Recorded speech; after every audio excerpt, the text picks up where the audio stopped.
Okay, hello again, everybody. Welcome back. Another awesome sci-fi review for you guys.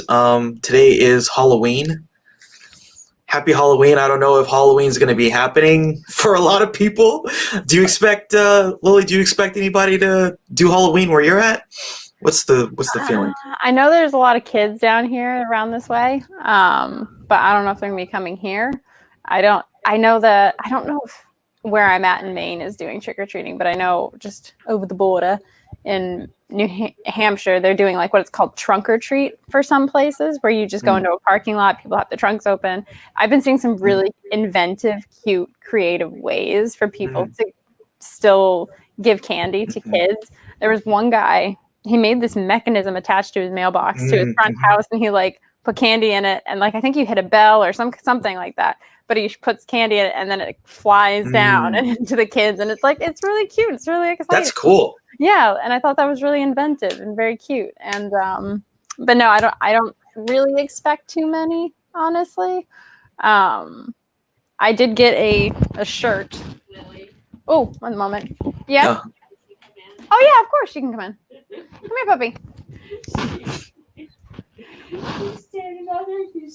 Staring right at me. It's okay, Ellie. We still want you. Good dog. Sorry, but yeah, I got this shirt. Yeah. And it's got the skeleton shirt. Because I never really dressed up for Halloween as a kid. So this is my contribution. Because I know other people were probably really disappointed. There's no parties or anything. Yeah, this feels like a year where it's hard to imagine it's going to be as big as it usually is. The parties, the people, the kids. Exactly. You know, it's unfortunate, but you know, that's life. It's 2020 for you, right? What I thought would be a cute idea is like, yeah, I mean, maybe you have some kids in the house and they're disappointed. Still dress them up, still take pictures, still have fun in your own house. Make it almost like an Easter egg hunt.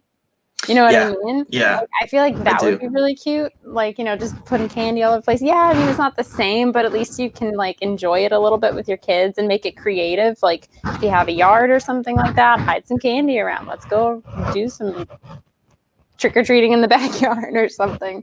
But, yeah, I always thought that would be kind of a cute idea. Yeah, I like that idea because then you're still able to, like, give out candy, but then it takes away sort of the commuter spread kind of danger of like just randomly putting your hand in some bag of candy that a bunch of people have. Yeah, and hoping that it's sanitized. But yeah, that'd be cute. At least then, like at least your kids can have like some fun on that day, and it doesn't take away from the fact that, you know, trick or treating is supposed to be kind of like a community effort, and like you mingle with your neighbors and stuff like that. But unfortunately, time sucks. So. Yeah, I suspect that this will be like I usually hang out with my girlfriend, and then her neighborhood, there's a lot of people that come. And so I feel like this is going to be the one year where we're just going to turn the lights off and not just watch a movie and not give out candy, which it sucks. But, you know, again, it is what it is. Yeah. So yeah, and speaking of things that suck, we got some bad news today. What's it? Yeah, I'm totally blanking. What was his name again? Who passed away? Sean Connery. Yeah, so Sean Connery passed away. 90. What was it? 91 years old or 90 years old? I think it was 90. 90. Yeah. And yeah, I mean, this, you know, he's one of the most iconic actors ever, pretty much. He was James Bond in some of the best Bond films. I was thinking of like other films that he's been in that I really liked. There was this great film of him and Michael Caine. It was like it was called The Men Who Would Be King. I've heard of that. You know, the Untouchables. He's been in a lot of great films, and you know, it's just everyone has a time when they're gonna go, and for him it was his time. But he had a great career in film. He did, and you know, I get it. Like he hadn't been in like. I feel like he hadn't been in films in like 20 years or something like that. I feel like it's been a while since he had been in something. Like he kind of retired, I feel like, at an appropriate time. Because if it's been 20 years since he's done a movie, that'd make him 70 the last time, and it's a damn shame. I remember I have not been able to ever go back and rewatch Marnie because I think my parents had it on TV once, or my mom rented it because my mom liked movies like that. And I remember just parts of it scaring the shit out of me. Like, that movie as a kid, I did not understand what was going on. I did not understand. And he frightened me in that movie. Yeah. And then, he's James Bond, and he's fantastic. And then, the subsequent later films, like way later, not so much. That franchise has been through a lot. But my favorite movie is probably him in Highlander. I love him in Highlander. It's so good. It's such a weird movie for him to have been in, and yeah. And The Untouchables, of course, is one of my favorite gangster movies. But I do have a soft spot for the Highlander performance, as horribly miscast as it was. I do have a soft spot for him. Yeah, I feel like unfortunately he did some movie. I forget what it was that was like kind of bombed, and then he just basically retired. But look, he's been like, how long was he in films for? Like 50 years or something? At least 50 years. I do know that. I think when he was cast as James Bond, he was working as a lumberjack or something like that. Like, he was just a regular guy, and he always kind of gave that regular guy kind of every man. Yeah, exactly. But yeah, it makes sense. He probably would have just if he never became an actor, he probably would have just been in Scotland chopping down trees. Probably worked in construction. Probably would have had his own business. Who knows? It's kind of like that. Who was that? He kind of had that Robert Shaw thing going. Robert Shaw from like Jaws. Yes. That thing. Yeah. Did you remember the movie Dragonheart from the 90s? Do you remember that movie? I do. I remember seeing that movie in theaters, and like, it was a big deal. It was a big deal. Like, there's a lot of that movie. I don't know why Dennis Quaid was there. But... like, could you imagine someone understanding this bad CGI dragon movie that has Sean Connery as the voice being like so big? I want to rewatch it, honestly, because Dragonheart did come across my mind when I saw the name. Yeah. I've heard it's a franchise too. Like, I've heard like there's like tons of Dragonheart movies, actually. Well, it's a great concept. It is, and the thing is, when you're a kid, like a talking dragon that sounds like Sean Connery, that sounds awesome. God. Like, if I would come in at a studio, I'd be like, yeah. You get the money. Yeah, you get the money, and yeah, we'll do this movie. Yeah, you're right. It is a franchise. A movie came out in 2020. Yeah, it's like all recent. But they're like direct to video. It's not. No, of course. It's totally direct to like streaming or direct to video and stuff like that. But yeah, like some other great films they did, like The Rock. Of course, he was in Indiana Jones. He's like Indiana's dad. Yeah. Oh my god, yeah. How did I forget that? Like, that was always my favorite when I was a kid. That was always my favorite Indiana Jones movie. Not because of Indiana Jones, but because of Dr. Jones, because of his dad. And again, he's almost like, this is James Bond, and he's like a clumsy old archaeologist kind of thing. Yeah. Like, he had a very good range, and he had a very amazing career, and yeah, he hadn't been in movies in a long time, but that doesn't take away from the body of work that he was able to create. It looks like the last film he did, like an actual film, like not a voiceover, was The League of Extraordinary Gentlemen. That would make me probably stop too. That movie, oh my god, I think that movie. Oh yeah, absolutely. But that movie, I think that movie killed about 4 careers. The director quit. Sean Connery quit. So did Stuart Townsend. That destroyed his career too. I mean, was it really going to be that good? I didn't like him. I really didn't. I always thought he kind of just looked like this sickly British guy, and I get that that's kind of a thing. I get it. It is. But then Queen of the Damned, are you kidding me? Yeah. Like, I know sometimes, I know it's not always the actor's fault, but I think I think Lord of the Rings was fine without him. I think it was better. Oh, it's way better without him for sure. He was miscast there, but I think his version of he plays Dorian Gray in that movie. I think he's really good. I think he's very charismatic. He has this look. I thought that he was very good there. Him and the Mina character, the person who played Mina, I thought that they got those people right. The rest of the movie is like a disaster. It's a disaster. Did she do anything else after that? Like that actress? No, I think they've ruined her career too, to be honest. That movie was a graveyard. It was a graveyard of careers. Just killed like probably like 5 or 6. I wonder if there was like a hit piece out on all of those actors. I was like, we got to figure out a way to get rid of not only Sean Connery, we got to make him not want to do movies anymore. Yeah, let's get like a 5 for Stuart Townsend, Sean Connery, the director. Yeah, this woman who, she seems fine, but I don't know. Just maybe I'll sometimes that too, because I feel like Stephen Sommers saw it and was like, ooh. It's very Van Helsing. It feels very Van Helsing. Very Van Helsing, and I'm pretty sure The League of Extraordinary Gentlemen came out before Van Helsing, because I remember seeing Van Helsing in theaters, and at the time, I'm so ashamed of this, thinking it was so cool. And upon reflection, I am so ashamed of my younger self. I am so ashamed of it. I can see having fun with that movie. I definitely had fun with some parts of it, but it's ridiculous. It's a ridiculous film. So crazy. The thing that gets me is the whole Kate Beckinsale stuff. It's just so frivolous, and it made her money, Yeah. And now I think she's doing a show right now called The Widow or something. She was in a movie called The Disappointments Room that was pretty good. I liked that movie. Yeah. So rest in peace, Sean Connery. Really unfortunate, but he had a great career. And he will be remembered forever for the films that he did. For sure. So another thing that we had talked about a little bit ago was a new version of Rebecca has been released by Netflix.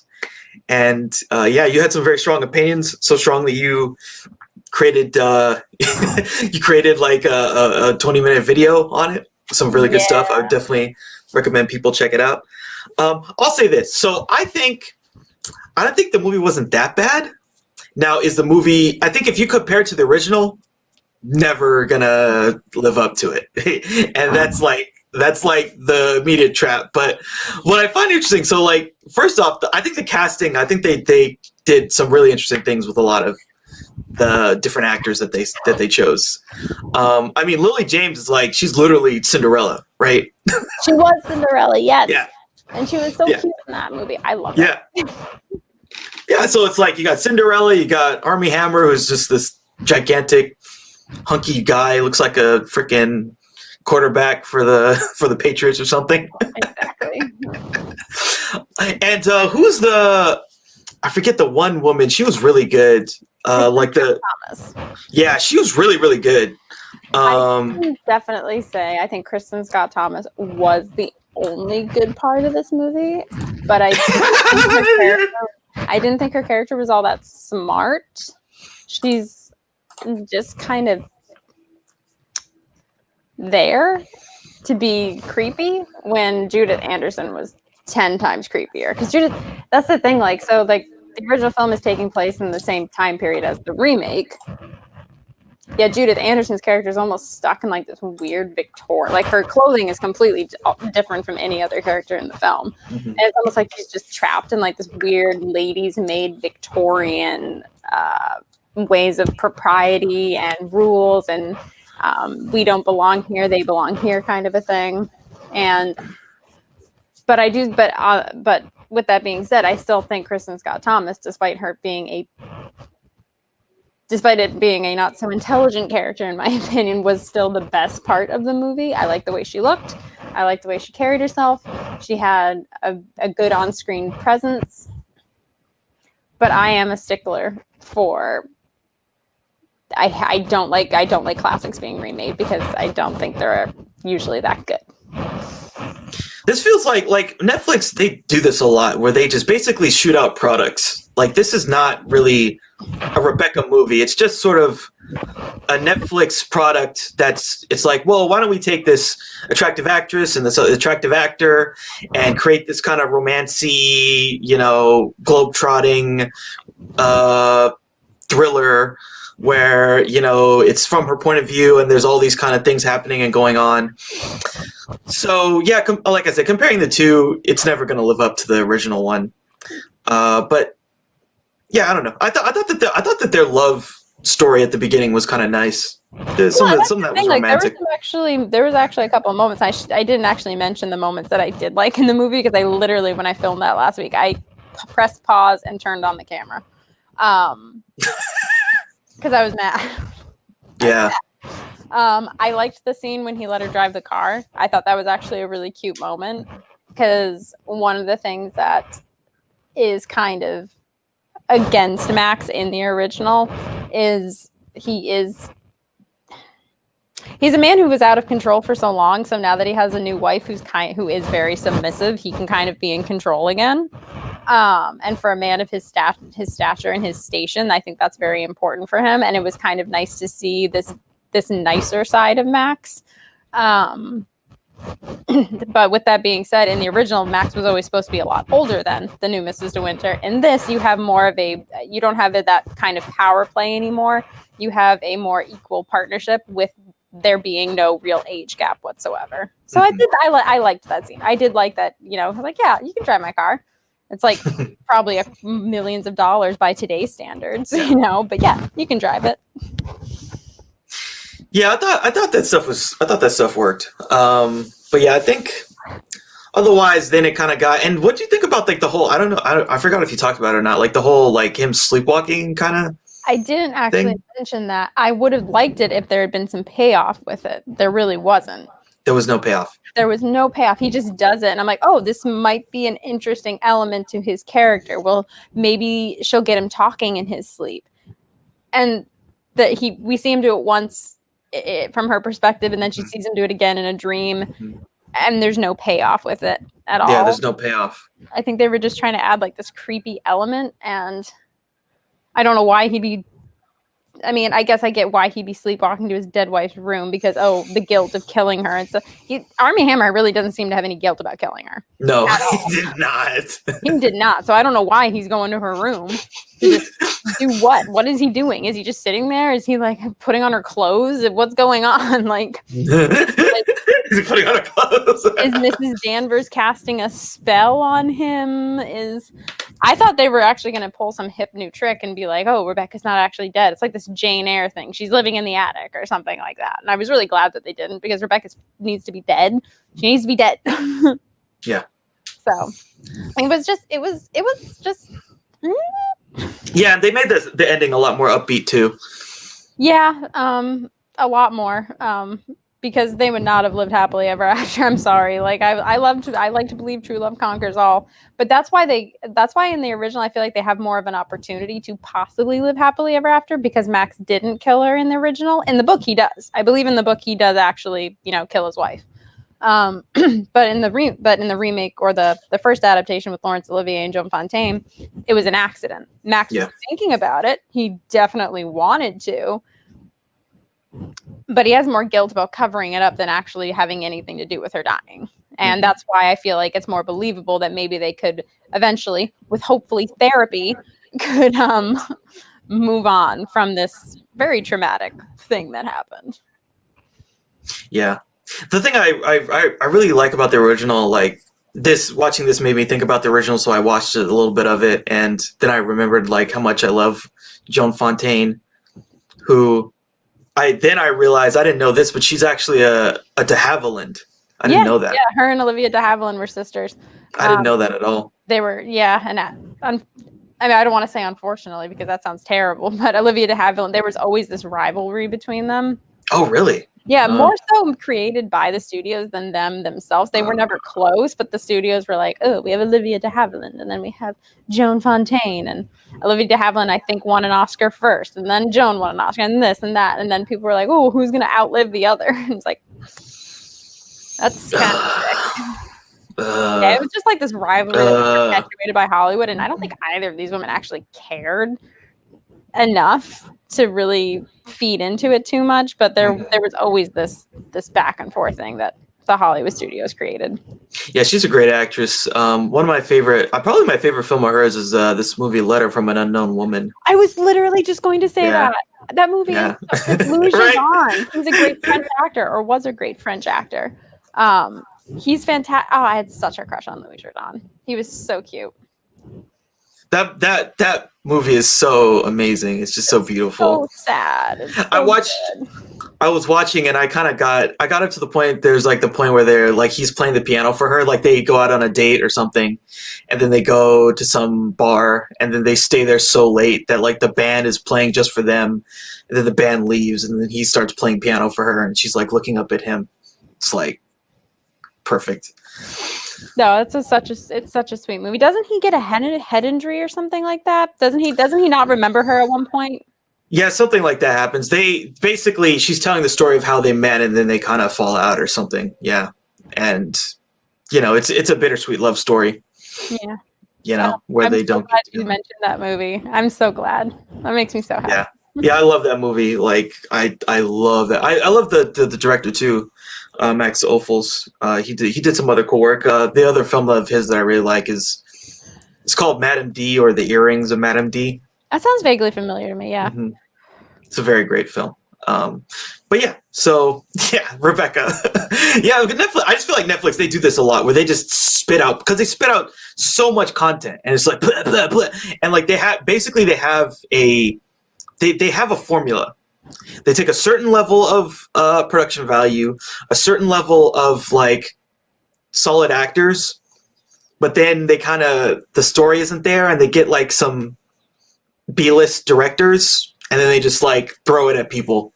Yeah, and like I know I kind of ripped him a new asshole, but like for Ben Wheatley, I never heard of him before. You're putting him in charge of a remake production or a new adaptation production with these A-list actors, this amazing budget. The scenery is gorgeous. The house is beautiful. The south of England is absolutely astounding. These sets, this house, everything.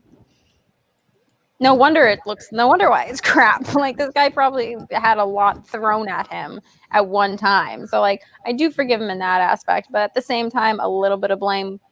There's blame that needs to go around. Mm-hmm. And it just, everyone has a different interpretation. I get it, but it just, the story it wasn't compelling to me the way it was with Alfred Hitchcock. And I understand Alfred Hitchcock, Joan Fontaine, Laurence Olivier, they're hard acts to follow. But give me something, Army. Give me something.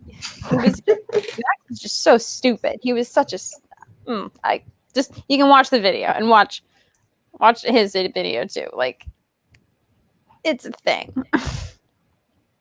Yeah. Well, okay. So now we get to talk about War of the Worlds from 2005. Steven Spielberg film with Tom Cruise and Dakota Fanning. And Tim Robbins shows up later. And this was like a film. I'm not sure how long he'd been trying to make this. I'm sure he'd been trying to make it for a while.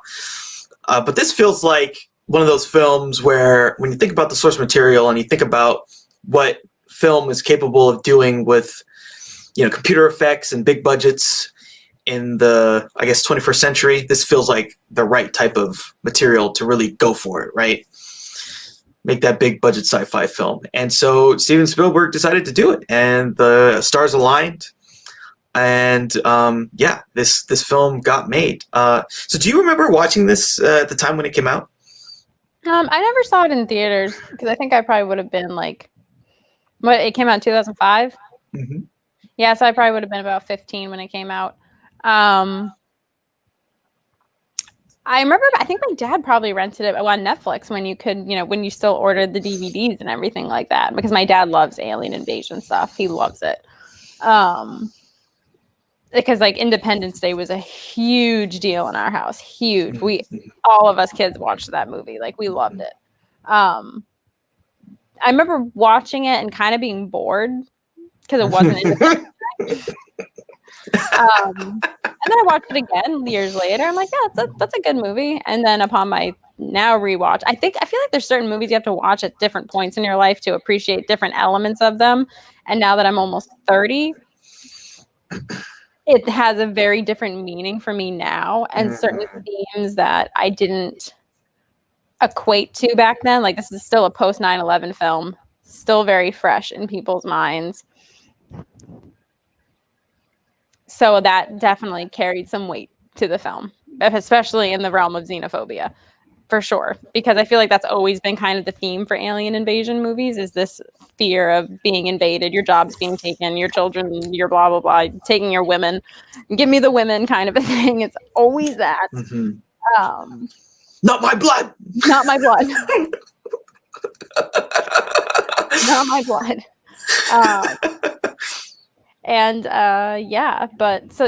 It definitely I definitely appreciated the themes of the film a lot more now than I probably ever could have, watching it growing up. Yeah, I for me, I feel the same. Like at the time, there's a lot of stuff. This is definitely sort of like a 9/11 contextualized film. I feel like this feels very much so sort of commenting on, I think, the greatest American fear of what terrorism means for us. It's this unseen, unknown, destructive force that can completely obliterate your life. And I feel like, yeah, that's really the theme of this movie, of what it hits on. And then there's different characters that take on different aspects of how people reacted, right, to that traumatic experience. We'll get into like what the Robbie character, what he does. But also the thing that really made me want to do this film is like there's a level of sort of panic that happens in this film that, you talk about like you had to experience things before you really understood it. I felt like this is a movie to talk about in terms of like the coronavirus, because there was a moment there like in early March, February-ish, late February, where people hit the panic button. Yeah, and that's one of the things that when I started watching, I think I even tweeted, this is why I didn't watch this movie again. Because of the mob mentality, the panic, like I literally was feeling nauseous at points watching this movie, and not because I was like not enjoying it or something. It's just that my own personal little panic button was being like, I'm not going to press it. I'm not pressing it, kind of a thing. And I just had flashbacks of people beating old women for toilet paper, licking the front doors of businesses. My own fear every day of going into my job at a restaurant, like, and is it going to be me next? Like, am I capable of doing that? Am I capable of like just tearing toilet paper out of someone's arms? Like, toilet paper, for God's sake. Like, it's freaking toilet paper. Like take a hobo shower, get over it. Like, I'm sorry. Like, it's just so, it's very frightening, because I'm sure everyone who, maybe not, but like I like to think that everyone who maybe did go over that edge maybe also thought maybe that wouldn't be me. And I don't know. Does it take a certain type of mentality? Does it take a certain type of person? Is it always just Karens? Could any one of us turn into a Karen in the right circumstances? Yeah, and that's another thing I really think that I like bringing up this film in this context, because we see characters make choices about survival, right? There's always like this, like, what is the moral landscape of that moment where you have to like do something to survive because you don't know what's going to happen next. And basically we live, like, I feel like for me, for sure, I've never sort of in my American context experienced the moment of feeling in a complete panic where everyone disregards other human beings. I'm sure there are other countries where it's even worse, but what we had in that moment when they were like, okay, yeah, we're going to do a national shutdown, people went crazy. They went crazy. They just started taking all the stuff, thinking selfishly only about themselves, toilet paper, sanitizer, all this stuff, and they had no regard for anyone other than themselves. Yeah, right? And would the person behind you be doing the same thing? Like, we have to have empathy, we have to have sympathy, but that survivalist instinct within us is, no, it's my family, it's me and mine. You know what I mean? It's not you and yours, it's me and mine, and it's I was scared for my parents. My parents are in their late 60s. Like, I was scared for them. Like, what if my mom was just going to Rite Aid to get her usual pack of cigarettes and someone shoved her over because and people just kept walking over, and people would just stampede my mother, or like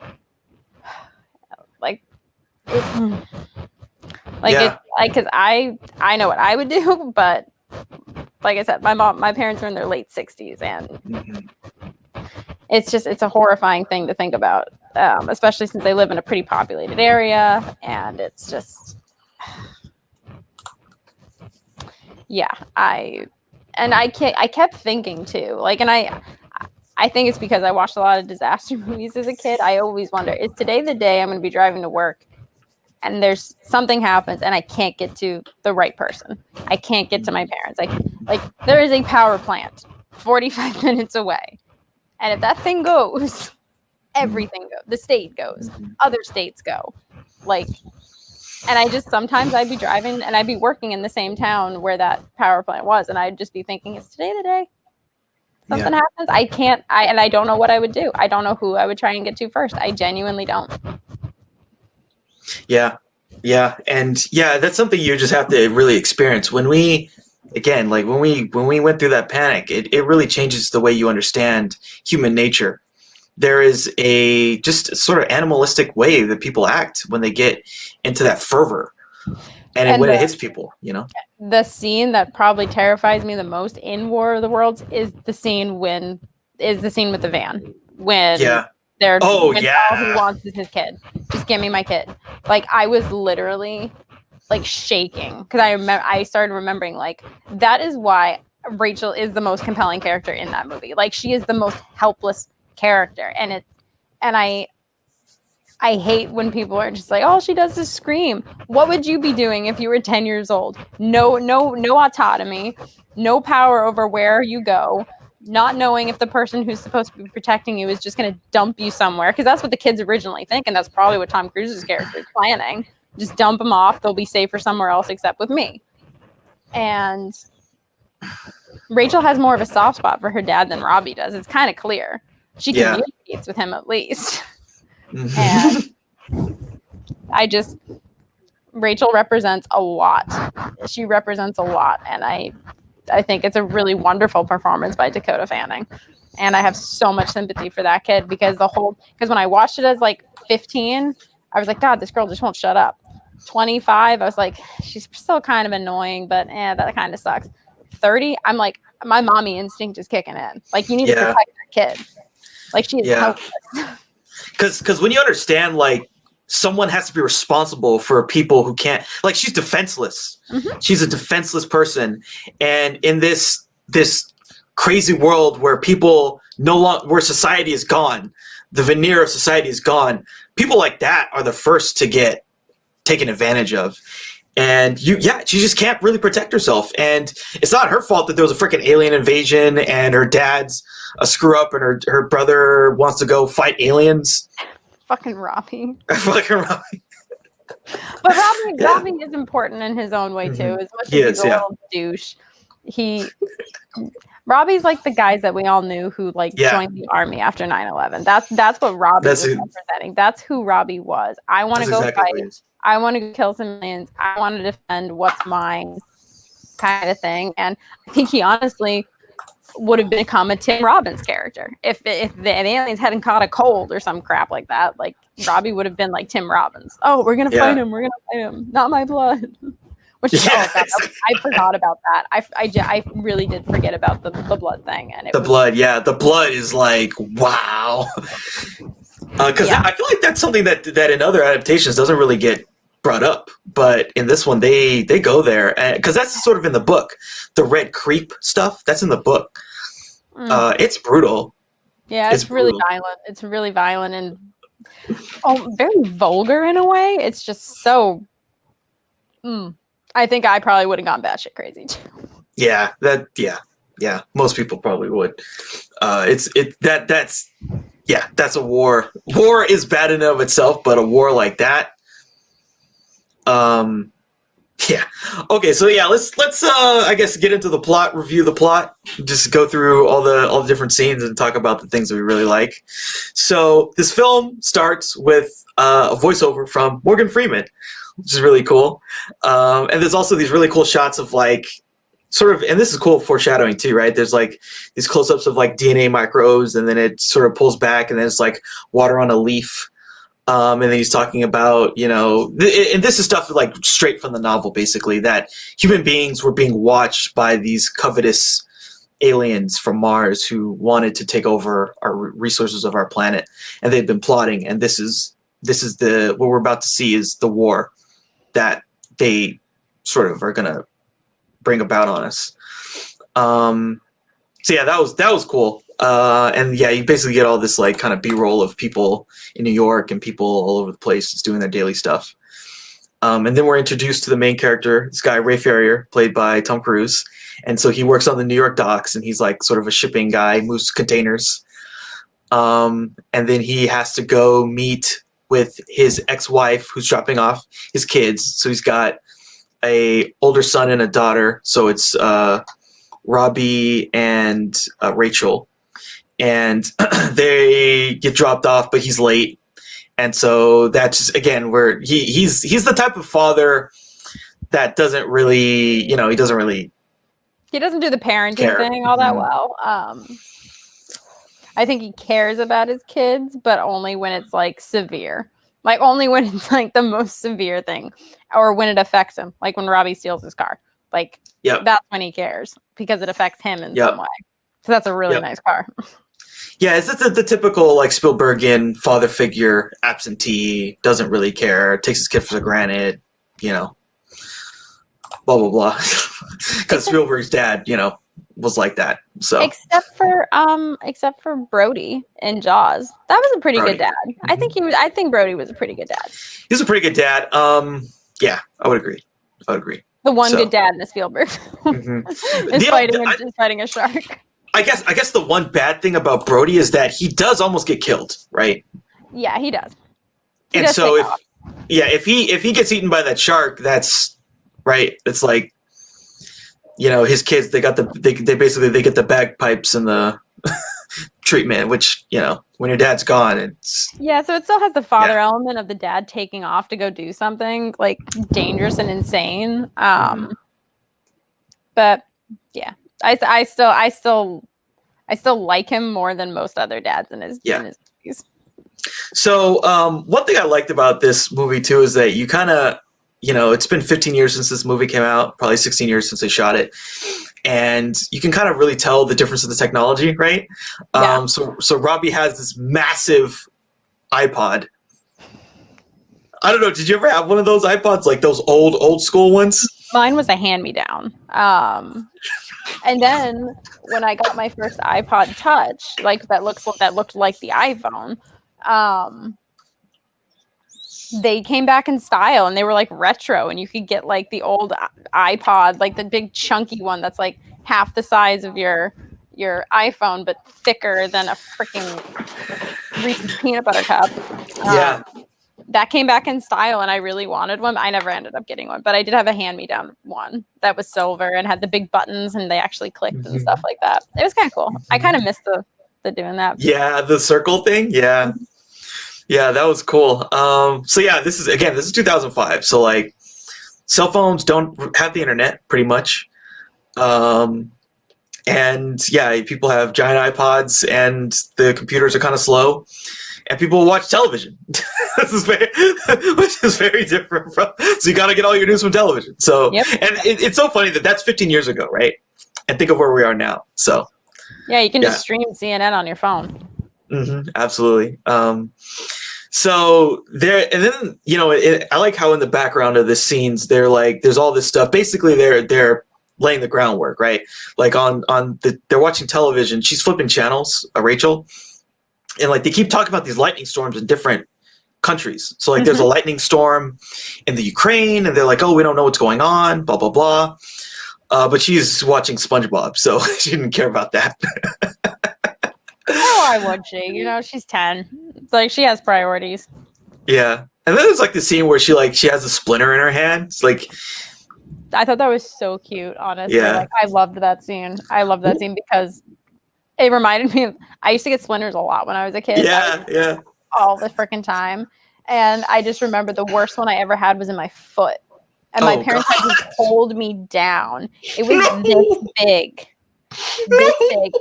And they had to hold me down. And I saw those tweezers coming. And I was like, no! And I have never fought so hard in my life. And I just remember my mom saying, it's going to get infected. So when they had that scene, I'm like, yeah, you got a tiny little fucking splinter, kid. You don't know shit. Hardship. I had one back in the day in my hand, and it got so embedded. So you ever try to get them out and then it breaks? So that happened to me, right? It broke, and I was like, oh no. And it just, it created this sort of like circle of dead skin around it, and then after like 3 weeks, I finally was able to kind of rip it out. But that was a bad one. It was like, and it's always like whenever you touch it, whenever you kind of touch that area, it hurts in a weird way. Like brushes against those nerves in your hands and stuff. I got hit in the side by a 2x4 by my older sister. Again, splinters. So, and I still have it in my side. It's like this little dark spot now. You can't really see it, but yeah, I think that probably came after the foot thing. And I was like, yeah, I'm not telling you. I'm just going to hope. I'm just going to hope that nothing bad happens. I have to like hold you down on your side. Yeah, I'm not doing that again. My own survival instinct kicked in. I was like, yeah, never again. And I just left it there, and it's been there since I was probably like 6. It's a part of you now. It's just a part of me, you know? It might not even still be there. That might just be a scar. It could be floating around in me. I don't know. Yeah, that's such a good thing for the writers to add. Everyone has a splinter story, right? So yeah, Ray then he goes to sleep, then he wakes up, and he told her to order food. That's the other thing too. He is totally unprepared to even have them around. He has no like he knew they were coming. Right. Like there's like WD-40 all over the place. There's grease. There's just... he has in his kitchen. He has a freaking like a motor of an engine of a car in his like living room or dining room or something. Yeah, it's hard to set, you know. It's totally chaotic. The beds that they're sleeping in aren't even big enough for them anymore. Like Rachel's legs hang off the side. Like, yeah, this guy. Like, I remember thinking when I watched this movie again, I was like, even if I like mess up in life and I'm a parent, I don't want to be this guy, right? Mm-hmm. This guy who's divorced, doesn't really care about his kids, and is like, I don't know, it's just a level of irresponsibility and that, because like that has an effect on your kids. Then they resent you, and then they also they don't feel loved. I don't know. You don't want to be this guy. You don't want to be this guy. You don't want to be this guy. You don't want to be this kind of parent who's just so absent to the point where he doesn't even like go shopping to get food. You know what I mean? It's just I think he'd be happy if he was just the cool dad, but he's not even a cool dad. No. So then Robbie took his car and did something with it.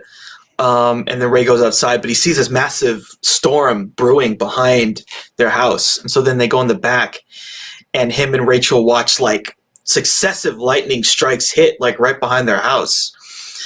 It was like 6 or 7 times. And then the power goes out completely. All of the power goes out. Yeah, even his watch stopped, which I thought was a nice touch. Yeah, because then it's not like just your house. It's like everything has stopped working. So some kind of like an EMP burst. So then he goes outside. Robbie comes back, and then they have this conversation. And basically says, "Oh yeah, the car is over there. Just stopped. Just completely stopped." And then, Ray says something douchey to him. It's like, "Yeah, if you steal my car again, I'm going to call the cops." And then it's like, and that's the thing. Like, I think because Ray has that moment with Rachel where he's like, "Oh, don't worry, lightning doesn't strike the same place twice." And then it has that great moment where he's like, "Oh shit," and they run into the house, and like that's when he like the phone doesn't work, the TV doesn't work, his watch is stopped, and that's where he starts kind of getting this. You see that instinct of something's not right, but I can't help myself. I need to look. Like I need to go and see. And he has that moment where Robbie shows up again. He's like, "Are you okay? Like, are you safe?" And then he says that douchey thing to him, where it's just like, okay. Yeah. It's like yeah, he was concerned, but at the same time, he's like, I'm still gonna be like the man in the house and be like, I'm gonna call the cops on you, and it's just, yeah, he just shoots himself in the foot. He can't help but be a douche. It's like, dude, come on. Yeah. Yeah. Anyway, so then he goes walking down, and then he finds where the lightning struck, and it's basically this sort of intersection in front of a church, and then the ground starts to break beneath them, and it's this really interesting, drawn out scene, very, very tense, and then it's almost like an earthquake kind of erupts beneath them, and then these machines emerge out of the ground into the intersection, and it just levitates out of the ground, and it's like pretty amazing, but also very. It's so interesting the way that they did this whole scene, right? Because like the thing emerges, it's sort of like the legs of the tripod come out, they like crush a car, it's flipping cars, and then people stop for a moment, and then they're like, oh my god, what happened? But nothing's happened yet, and so everyone starts looking at it again, like slowly, like I'm trying to understand what's going on, and then it starts revving up, right? You hear like and then they just blast people with heat rays, and people are literally incinerated by this thing. It's such a good scene because, like, again, it's like that. Oh, I can't help but look at it. You know what I mean? It's not like it's because it's. I mean, it's mesmerizing in a way because, again, your brain is like, am I actually seeing what I'm seeing? Am I dreaming? Is everyone dreaming? Is what's going on? Like, this doesn't make any sense. What's happening? And it's not until like the horror of what's going to happen really kind of kicks in. And I think everyone in that situation probably had this gut instinct that this is not benevolent. This is bad. But it's kind of like those scenes in Independence Day when people are standing on rooftops because they think that they're going to have an alien experience or something. And then they're like, oh no.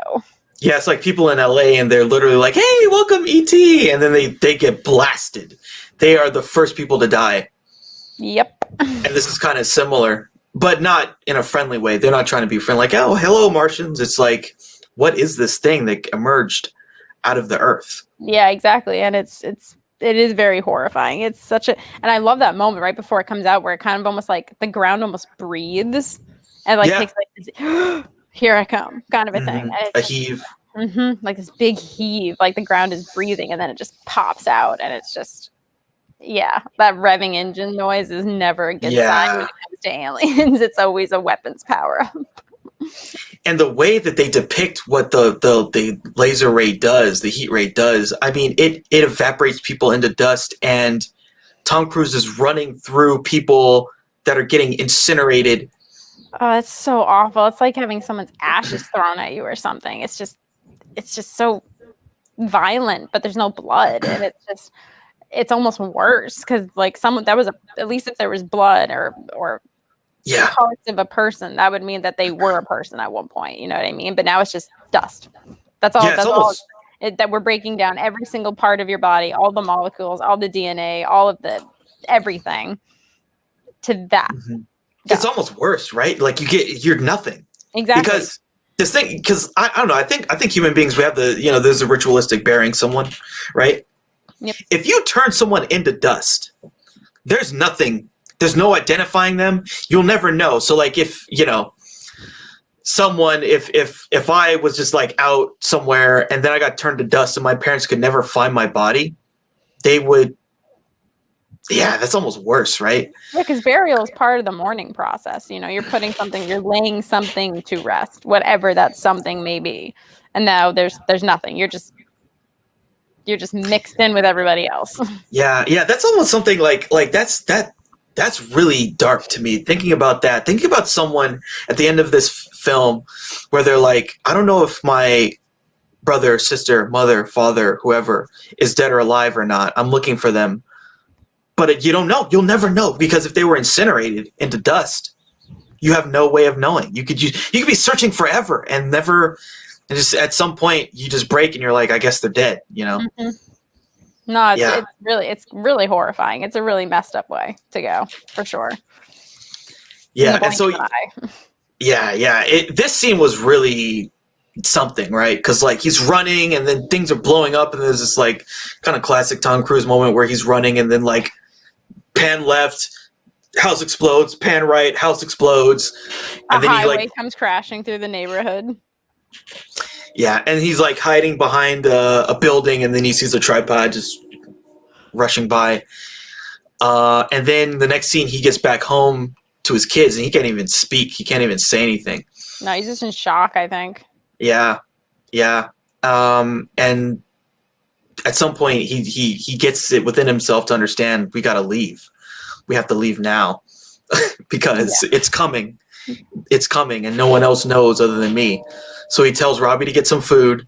He grabs a gun, and there was a scene before where they live next to some auto repair shop, and the guy fixed the car, got it to work. So it's the only working car, and so he tells the kids, get in the car, and they all just get in the car, and then he has this short conversation with this guy. It's like, dude, you get in the car now. And he doesn't understand. He's like, get in the car or else you're going to die. Yeah, it's it's the first really tense moment because the guy is just like, oh, what are you talking? It hasn't reached them yet. You know what I mean? Like the screams are cut off because everyone's vaporized, like, although I feel like he still would have heard buildings exploding. Just me. I feel like he still would have heard the buildings exploding. Or hear the like, or like the sound of a mob running is pretty loud. But this is all supposed to be happening within like only a few minutes. Like I get that that time is kind of irrelevant and things like this because we're seeing it from Ray's point of view. So time kind of probably slowed down for him too. A short run to where the church was probably feels like forever when you're being chased by a tripod that's trying to vaporize you. But yeah, it's a very tense moment because the guy gets very serious and he doesn't understand. And Ray's trying to save his life. That's the thing. Ray's like, yeah, I'm stealing this car, but I'm trying to save you. And it just, I love like because Robbie and Ray have these like moments where they are very in sync with one another, and it has to do with survival. And when Ray just realizes he can't convince this guy, he's like, Robbie, lock the door. And Robbie's like, yeah, no freaking problem, no problem. He does, even though he doesn't understand. He understands the brevity and the weight of the moment. And yeah, they close the door and they take off. And we see in the rear view, there's this great scene too, where like he's talking, and then we see Rachel's point of view. Like the camera goes in on Rachel, and then she turns around, and the tree catches fire. And like you basically see the tripod is coming, and things are blowing up behind them. And then she turns back around, and then he's like, no, Robbie, close the door. We gotta go. And they drive off. And you basically, again, you get another shot of the rearview mirror, and you see the guy, Manny, the auto repair guy, get incinerated. And you see a bunch of people running, and it's just like, this is it. Yeah. Now they know what's going on. Now they understand. Things are blowing up. People are dying. And it's like, what is causing this, right? That's the other thing, too. What could cause this level of destruction? And we get this line, someone says, oh, is this the terrorists? Yeah, Rachel says it's the terrorists, and like I don't know if anybody actually answers her because nobody knows really, except Ray's got a pretty good feeling that this is not normal. Whatever this is, it's not right, and he's trying to explain it. That's the thing. But I like the way that his dialogue is portrayed, and the fact that he doesn't know how to explain it. He just knows that it's something different, and that's it. Yeah, at some point, like, yeah, Rachel's panicking. Makes sense. Rachel's panicking, and then we get this great shot of like it's like 360 sort of. This is like the point where they really started to perfect the technique of. You'll see it a lot now. Basically, the way that you would do like something an edit that makes something look like it's one take, but it's actually multiple shots strung together with editing. Yeah, they kind of do that with Ray running, where I feel like it's usually when he enters a building and the camera turns really quickly, and then they can start another shot again, but it looks like it's one consecutive take. The editing for that has come like miles, and it's really good in this movie. It is, because they do that a lot in that circling of the car and seeing like all the other cars broken down, and you're getting all of this information at you at one time with the added dialogue as well. It kind of disorients you a little bit, but it makes sense because the characters are just as disoriented. So you're with them along on that journey. Yeah, and you're getting a lot of information, and I really like the shot a lot. I think it's really beautiful because it's like outside the car, to like one point of view to another point of view to like inside the car and then in the front of the car. It's a really beautiful shot. And yeah, Ray, he sort of later Robbie says something else kind of stupid. He's like, oh, like are they from Europe? He's like, no, Robbie, not like Europe, Robbie. I thought that was funny. But yeah, then he sort of starts explaining. He's like, but yeah, like you said, he can't really put it into words, but he's like, yeah, something, it came out of the ground, but then maybe something from the lightning was put into the machine. Mm-hmm. But he doesn't totally understand. But he doesn't, and he even knows like what he's saying could sound insane, but all he knows is what he saw. That's all he's relating is what he saw. Yeah. And I like the fact that we're getting this from just like an average Joe point of view. It's not like the scientists in a room or anything like that. We're getting it from like, and the same goes for the perspective of the tripods. Like we only see it from like the ground. You know what I mean? Yes. Mm-hmm. Which I really liked. Yes, so we don't know like where their base of operation is or like wherever they're sending all these Martians, right? Yeah. To invade. So I wanted to, this scene in particular, I want to talk about sort of the ethics of crisis moments. So this is like the perfect thing to talk about. So like he steals this guy's car, right? Whoever's car it is. Was that an ethical thing to do? No, not at all. I don't think it was an ethical thing to do. But again, like we were talking about before, what would we do? If we had a 10-year-old and your other kid and, you know, like, and you're just panicking like everybody else and you know that the one thing to get you out is somebody else's opportunity to get out. Is it the appropriate time to be starting to make sacrifices? You know? Yeah, the other thing too is like they would have died. Like basically 100%. Like from what we see, they would have died if they hadn't have gotten in this car. Yeah, and that's the thing that makes these characters relatable is that, oh, they're just like us. Ray's an average guy. His kids are normal kids. They're put in danger. That's another thing that Steven Spielberg likes doing is putting kids in danger, for sure. And I don't, obviously it's not ethical, but again, how do we know how we're going to react if something like that happens? Exactly. Yeah. Especially when there's kids involved. Yep. Especially, and obviously because it's a minivan, somebody else has got kids. Mm-hmm. Yeah. The implications of that alone, like it's not like this is a minivan. Whoever owned it had kids. Yeah. Well, and the sad thing too is more than likely whoever owned it is dead. Yeah, more than likely. I mean, you can't totally know that, but you can expect. Like you saw, basically they drove off and their neighborhood exploded. Yeah. Like literally, like the neighborhood exploded. And like I think, Ray runs into an old neighbor of his later on in the movie, but maybe her and Ray were the only ones who got out. Like we don't know. Yeah, absolutely. So yeah, these things they get little, you know, like I said, society breaks down and people just react. They just act in a way to live. Yeah, and some people take advantage of it. Some people take advantage of the chaos. Mm-hmm. Yeah, absolutely. Chaos is a ladder, as as what's his name would say from Game of Thrones. Mm-hmm. So then they drive off and they're able to get out and they basically have the only working car.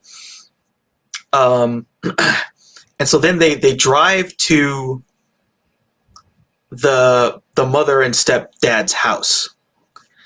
But Ray knows that they won't be there. Ray knows they're going to Boston, but they're just staying there, I guess, as a safe place to be.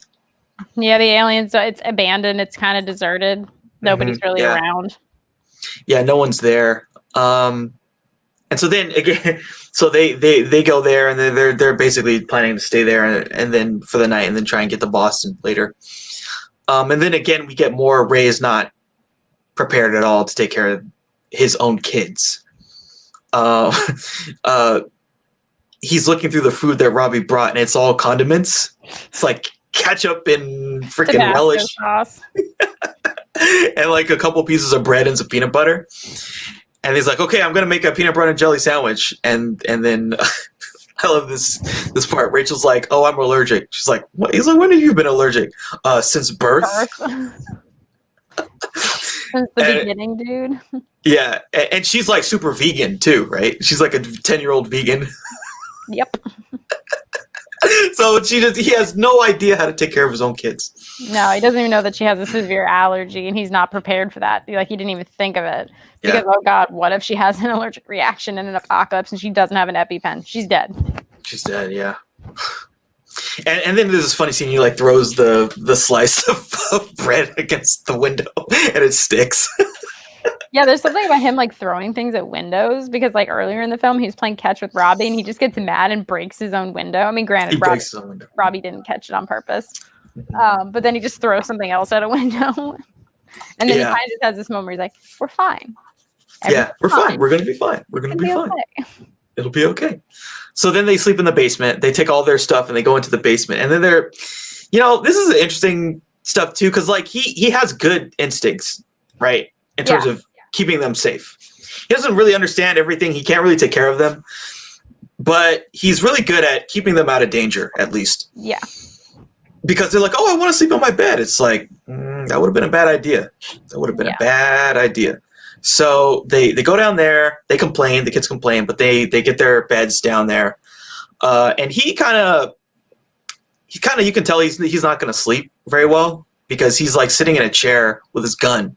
And he looks at the gun again, and you can tell he's not settled in this place. No, that's the thing. Like, Ray doesn't get any, like the only time Ray sleeps is when he comes home from work and takes a nap. He probably slept for like 2 hours, and all he wants to do is sleep, and he can't. Yeah, and so then something crazy happens at night. Like there's this really loud whooshing, screaming sound, and then there's like a fire, and they go even deeper into like the basement. Yeah, it's like a boiler room or something like that. Yeah, it's like the boiler room, and they're, again, this is the apocalypse, right? Like, bad stuff is happening. Bad stuff is happening. Yeah, keep throwing shit at your characters. Keep them moving. Keep it exciting. And there's nothing more exciting than that. And that's the thing that I liked about this scene, is that they don't see it. You just hear it and how terrifying that noise is.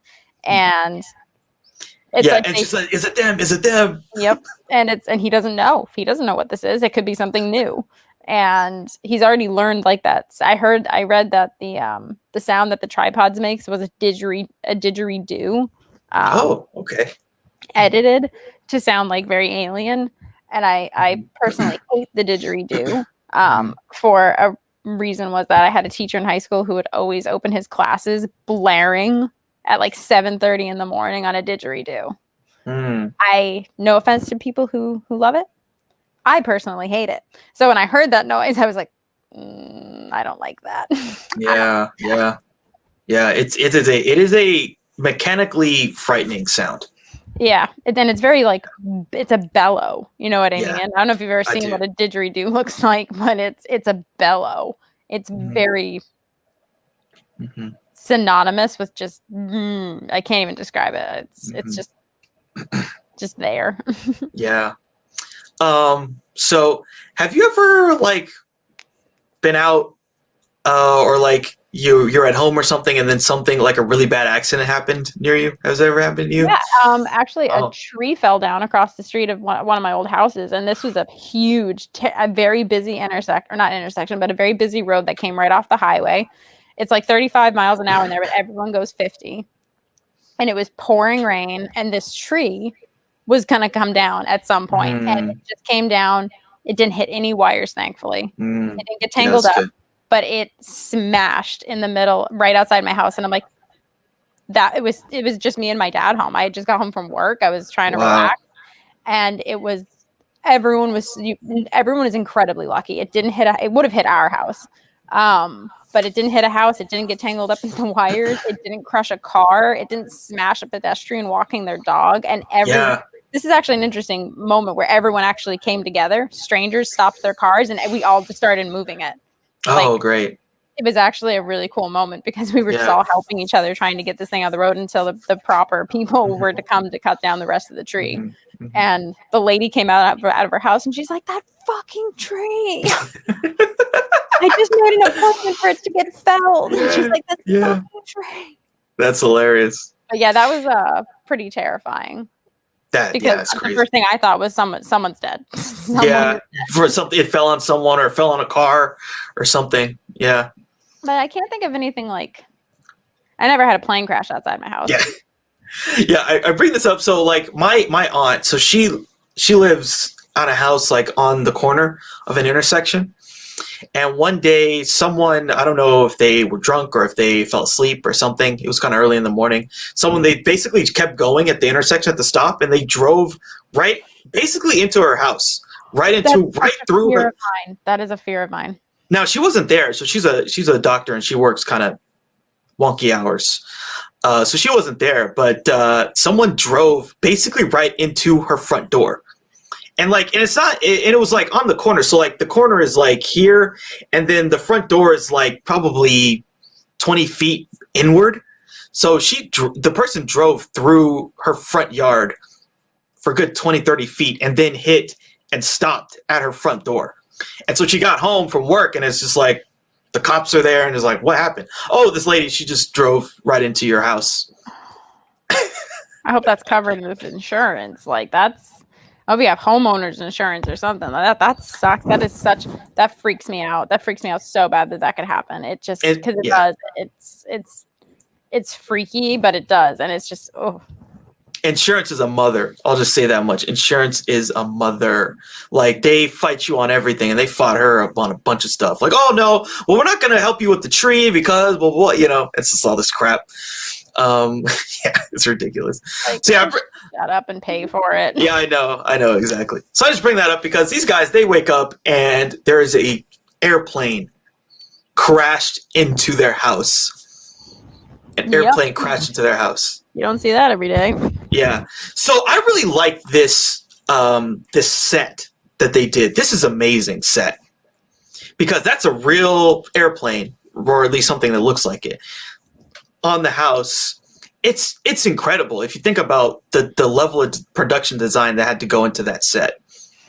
Yeah, it was pretty outstanding, because what I love is that all they really had to do for the scene prior to that was lighting, editing, and and obviously sound mixing. They saved all their money for that shot. Yes. All of the money that they could have spent showing the plane actually crash, which again, I think because it is post 9/11, that's why they didn't show it. But I think that it was amazing. It was so, because the scene leading up to that it's terrifying, but then you see the aftermath of it, and it's horrifying because there's no people. And there's this amazing, the part of the score, the John Williams score is so kind of ominous, but almost kind of, I don't know, it kind of reminded me of something from like Saving Private Ryan. It almost felt kind of, the word I want to say is like patriotic or something. Yeah, a little bit on that side. I can definitely appreciate that. It's not just you. I get it. I get that side of it. Yeah, there was just something kind of like fallen soldier about it or something. I don't know. It just really resonated in that moment. Speaking, have you ever seen the movie Flight? Have you ever seen that movie or heard of it? I can't, because I would never get on a plane. My dad watched it once, and I saw like parts of it, and I can't do it. It was hard enough to get me on a plane the first time I ever flew, and I can't. So like I don't know why, but we at some point we talked about like it was like me and my girlfriend, and then like her dad and her dad's coworker, who we all kind of hang out sometimes together. And so like for whatever reason, I don't know why, but we got into talking about sort of plane accidents or something. And then so of course it was like the Miracle on the Hudson. We talked about that, and then we watched the video, and then I showed them the video of like the one scene from Flight where he like does a barrel roll and all this stuff, which is crazy. It's a crazy scene. But then I didn't realize, but like my like her dad's friend was like deathly afraid of flying. But he wasn't willing to like talk about it at all. I was like, oh well, I think I kind of scarred this guy. My older sister went through this phase of like reading and researching about unexplained like plane crashes, basically. And she got really into it. And there was one, it was like a French flight, and they have like the black box recording of it. And basically the sensors weren't telling them what their velocity was. So they kept flying up at like an upward angle instead of being level, because their sensors weren't communicating the proper information. So the the captain of the flight was taking a nap or something like that at the time, and the co-pilot thought he was leveling the plane, but he was actually flying it upward, and they just kept going until the plane started just getting crushed or something like that. But yeah, then they had froze, and they literally just, I think it was like a free fall, basically. Oh. Yeah, it was one of the most horrifying articles I have ever read. I was like, yeah, this is why I don't like flying. I would rather just take a train. Yeah, I don't need to go to Europe. That's fine. Maybe I'll take a boat. But like, I know it's rare, but I'm always pretty hesitant. Takeoff and touchdown are the worst for me. I get sick. I don't puke, but I get like, I say a couple prayers. Yeah. I feel you. But yeah, so yeah, this movie, a plane has crashed into their house, and Ray sees some guy like pulling the cart with all the food through the aisles. It's like, were you on this plane? He's like, were you on this plane? And apparently the guy can't really hear very well. And this whole scene, like, then later, basically, there's this other camera lady who's I don't know, she seems like your typical New Yorker. I hate to say. Yeah, she seems like a typical New Yorker, but this is actually a really good scene for exposition to like catch right up on what's going on. Like, and I thought it was good that it was a reporter, because it wouldn't be a scientist. Everyone in the military is pretty busy right now. And I like that she kind of catches him up on the stuff that's been going on, maybe in the last 10 hours or something like that. And that's the thing, like this movie takes place over a fairly short period of time. Yeah. It just catches him up on like, oh, and this is like she plays the video in slow motion of it basically being transported into the ship, which leads me to believe, so there were 7 lightning strikes, so there's 7 at least aliens operating the ship, because it can't just be one. That's a big tripod, even if they are 3-legged aliens with hands on their feet. And they're kind of cute too. I'm sorry, when we see them, they're a little cute. Like men, but those are maybe like the baby ones. Although we do see one later, and it's that one that's driving, and it is kind of similar look. I thought the design of their heads looked a lot like the ones in Independence Day, because they kind of have like that sharp crown almost. But that's more like the exoskeleton of the aliens in Independence Day. Yeah. One thing I like too about the alien, the way it mirrored their technology, and so I really like that they did that. Their technology is based on their physiology. Yeah. So, So then after all this, we get all this exposition. So now we get more of the stuff with Robbie. He's becoming very combative, and he's like, I want to fight in this war. I want to go fight aliens. I don't know what's going on, but I want to go fight aliens. Like, yes. Oh God, Kit. Yeah, I know. So they see like the army coming by, and he's like, hey, take me with you. And it's like, I like how they're even like, kid, you're going to get killed. Like, even the kids, the other guys in the army, and a couple of them don't look that much older than Robbie. You're just like, yeah, no. Yeah. I'm a gun hotshot. Sure. Do you even know how to use, like, Robbie doesn't know how to use a gun. Yeah. Like, God, have some rational sense. Like, that's the thing that bugs me about Robbie, is that I get why he's there, but there needs to be some common sense. Like, and even that's when Ray is just like, what about your sister? Like, you're just gonna take off, and she says, like, who's gonna take care of me? Like, he helps her with her claustrophobia. He knows that she has an allergy. He knows what sets her off, what triggers her, and he's just gonna ditch her.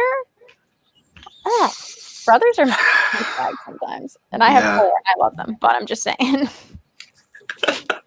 Yeah, and then there's also this scene where, like, Rachel, they like stop somewhere to use the bathroom, and then Rachel she's running somewhere, and then she runs to this river, and you just see like one body float by, and you see like dozens of bodies floating by in the water, and it's I'm assuming those were the bodies from maybe the airplane, because the other ones get vaporized. So like I was kind of just like, maybe they just, This is something that he does a lot in his movies, to be honest. Where like, so like there's a scene in Jurassic Park. So the scene when the T-Rex first bursts out of the pen. There's a very blatant continuity error where the T-Rex comes out of the pen, and then the people fall off a cliff from the same pen that the T-Rex came out of. Yeah. But that happens because that's something that most people aren't going to notice at first, unless, like, your average viewer. Because what they get out of that is the tension, right? So you go from, you're being attacked by this thing, the only way to escape is off a cliff. And so you're constantly in a fear mechanism with the characters. And I feel like this is a similar. The only thing I could say is, like, maybe these are people that basically got their blood sucked out, as we're going to find out later, possibly. But again, this is just more sort of showing how dangerous, how much danger the characters are in, right? That's the only way that I can really. But yeah, continuity. Like, we've seen the aliens zapping people. Like, we shouldn't really be seeing bodies. Yeah, exactly. And that's what kind of confused me. I mean, I think part of it is to traumatize Rachel personally, because again, she is the innocent party and everything. She is, again, helpless and doesn't go looking for dead bodies in a river, obviously. Yes. I just feel, did she ever get to go to the bathroom? Like, I would have pissed my pants if I saw that. I just feel so bad for Rachel. Like, and Ray actually starts really trying to shield her from it. Like, he really, really tries. Like when he takes her out of the house for the first time, because, like, I feel like Spielberg could have made that plane crash, like, a lot more violent and gory than he probably did. But because Ray tells her, like, we're going to go outside and you're not going to look. I don't want you to look at anything. Just look at me. And she trusts him. That's the thing. Like, Rachel does trust Ray to an extent, because she tries really hard not to look. And he tries very hard to shield her from what's out there. It could just be because of she might ask questions about where are the people on the plane. It could just be, that. But, and then he fails when she tries to just go to the bathroom. She still sees it. He still can't protect her from it. And I just feel so bad for her, because, like, again, my maternal instinct is, like, protect her, keep her safe. Yeah. Like, she's the vulnerable one. And it's so sad. Yeah, especially when the world is collapsing around you, and she's a curious person, and it's like, yeah, there's a lot of, I wonder, how did the bodies get there? How did this plane crash? Is anyone alive? Can we save them? Can we take them with us? Why can't we take them with us? Why can't we help them? And yeah, it just gets worse for her. It really does. Yeah. And all those answers to those questions are basically, we can't really be human anymore. We have to sort of only help ourselves. And, people that age probably don't get it. Yeah, and us together is what matters, not us and everybody else. And again, the scene that follows that with, the mob in the car is just, yeah. Let's talk about that. So they're driving, and then Robbie takes over for a little bit, and then Ray goes to sleep. And then when Ray wakes up, they're in the middle of basically like a town. And there's a lot of people. And at first it's like, okay, whatever. They switch seats again. Ray starts driving again. And then, the mob starts to form, and people start banging on the windows. And of course, Rachel's like, what's going on? Why, can we give him a ride? Like, no, we can't give him a ride. And it starts getting really bad. Some guy jumps on the car, and then Ray kind of hits the gas, gets the guy off the car, and then he keeps driving, and there's a woman with a baby, and he just diverts out the way, and they hit an electrical pole, and people just descend on the car. There's this great scene of, like, a guy. There's like a little small hole in the front window, and he just starts ripping the glass, and you see this. And then it cuts to Rachel just watching and just being like, "Why is he doing that?" Like, it's just, why is everyone so crazy? It's literally like zombies. Like, we are that's what we turn into, you know. And it's probably the most tense scene. Yeah, I would think, and the most horrifying, because you have so many characters that are vulnerable. Not just our main characters that we're following, but there's the lady and the baby. There's other kids there too, and I know I've seen it before, and I know he gets Rachel out of the car, but there's a distinct possibility he might not. That this guy might just drive off with his kid. Yeah, and there's a part, but basically Robbie and Ray just jumped. I mean, they're getting beat up by these people, and Robbie's in the middle of something, just getting his ass beat. It's bad, and Rachel's stuck in the car while the two of them are getting beaten up. Yeah, and she can't help them. She can't do anything. She can't do anything. And while she's trying to, I forget when it happened, but she's trying to get out. He's like, Rachel, get out, get out. She's trying to get out, and people are getting in, and they're just pushing her back in the car. Exactly. Like, they don't care. They don't see her. They don't see her. She's not their kid. Yeah. And then Ray, finally, he pulls the gun, he starts shooting, and he's like, dude, where's my son? And people are like, oh, man, it's no big deal. It's like, dude, where's my son? You almost killed my son. Almost killed me over a car. Yeah, it's just like, it's just. Yeah. And then this other guy pulls a gun on Ray, and then it's a very tense moment. And he's like, I don't want the car. I just want my kid. Just give me my kid, and I'll let you be. And then, you know, the mistake this guy made was, like, Ray drops his gun, and this guy gets in the car, doesn't take the other gun. So basically now they don't have a car anymore, our protagonist family. And they go into this little diner, and they watch, and then we see the guy picks up Ray's gun and just blasts this guy who stole the car. Shoots him like 3 times. Kind of like, is this just going to be the vicious cycle? Are we just going to keep shooting the next driver until we run out of bullets? And then what happens when we run out of bullets? You know, it's just, we're just going to tear each other apart. It's this, yeah. Yeah. This scene really kind of, you know, depicts the dark side, right? This is the scene where everyone who's watching can be like, well, I would never do that. This is the scene where everyone is just like, I would never get to that point. But yeah, again, we don't know. Yeah, and so they have to go the rest of the way on foot. And yeah, this is the really scary thing about, like, these type of scenarios. It's the people. It's when the people go completely hysterical and they panic, right? And yeah, that hysteria is frightening. It's infectious. Yeah, it's infectious. It's infectious. Like, so I don't like going to really big public places like a mall. Ugh, no, never again. I haven't been to a mall in like a year and a half. Like, yeah, no, thank you. Like, not to mention that gatherings in general right now are pretty bad, which is fine with me. I'm totally fine with it. Outlaw all of them. To be fair, I feel like if you go to a mall now, they're pretty empty. Yeah, it's pretty dead. It was dead before that. It was, yeah. You know, people are going for the food court, I feel like, not anything else. Malls are already like super overpriced. Mm-hmm. And actually the mall that's closest to me, right across the street from it in the same plaza, is a resale shop where you can get Abercrombie shit that's basically new for like $5. Uh-huh. So why would you go there? Yeah. They're dying. They're dying out. The mall is like a thing of the 80s, basically. Oh yeah. That's one of the things I liked about I didn't love season 2 of Stranger Things, but I loved the mall. I love how enamored everybody was. Like, it had the arcade, the cool food court, clothes. They like snuck into Back to the Future. You remember that? Oh yes. They snuck into it. Yep, that was pretty good. Oh yeah, and it had movie theaters.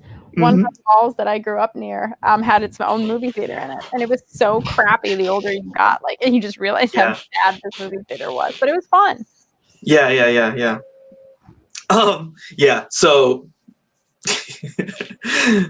So now our protagonists, they're off by themselves basically, and so they walk on foot, and then they find this ferry. And this is like the scene where like you're talking about, like Ray finds his neighbor somehow. She's alive too in this whole scenario. And then this scene was really, I thought, pretty impressive, but also really scary. Like, they basically there's like a hill, right? And they look up, and then a tripod is coming down the hill to attack these people. And people panic, right? And then the ferry's about to just immediately take off, and people are jumping onto this thing because they're like about to get attacked and killed by this machine. And the Ray and his neighbor get separated, and she basically, I think, it's left, right? Yeah, she gets left. It's pretty. She gets left behind. Yeah. And Robbie like goes into action, right? Like, he's like trying to help people pull people up. That was actually a moment I did like about Robbie's character. That Yeah. like a bird's eye view of like how many people are still on the other side just holding on and are eventually going to fall because they're going to get weak. It's freezing out. And he like runs over and he tries helping people over the side, which I did like. I liked that moment because I like to think that I would have been like that. I would have tried to like help people over because like, what are you going to do? Shoot me for helping someone who's already technically on the boat? Yeah. Like, fuck you. At least I'll die doing something good. Mm-hmm. That was a great moment for Robbie because that's like showing what he wants to do. He wants to help people. Yeah, pretty just much. Don't give him a gun. Don't give Robbie. Don't give him a gun. He's gonna shoot himself in the foot. But then things go really bad. Like a tripod ascends out of the water, and it attacks the ferry and it tips the ferry over. And then we get the scenes where they're in the water and then a car slams into them in the water. They're trying to swim out and they see like the tripods have these basically tentacles that are scooping people out of the water. It's just another massacre. And then they get out of the water, and I think this is probably one of the best shots in the whole film.